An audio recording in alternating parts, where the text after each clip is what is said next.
was a dark and stormy night, and little Tommy was home alone.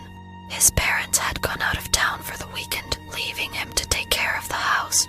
He was feeling a little scared, but he tried to convince himself that he was a big boy now and could handle anything that came his way. As he sat on the couch watching TV, he heard a strange noise coming from upstairs.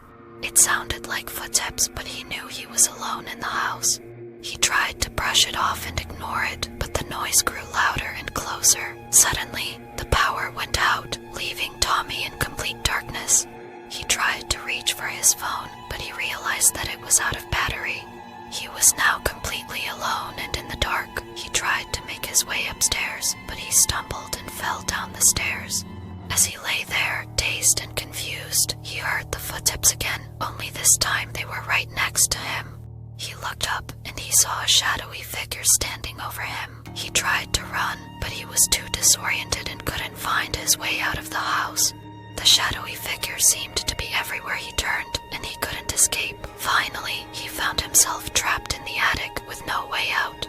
The shadowy figure was getting closer and closer, and Tommy knew he was running out of time.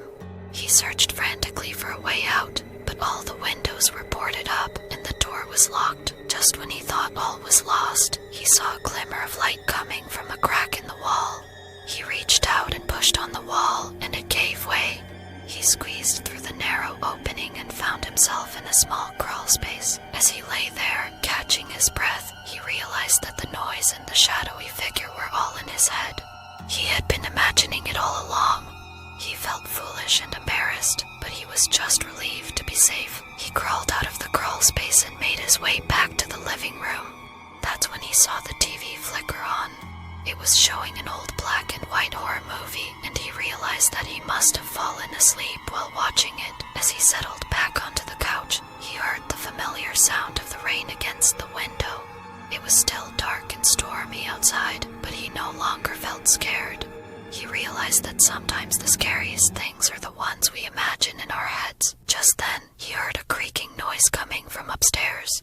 He tried to convince himself that it was just the house settling, but deep down, he knew it wasn't over yet.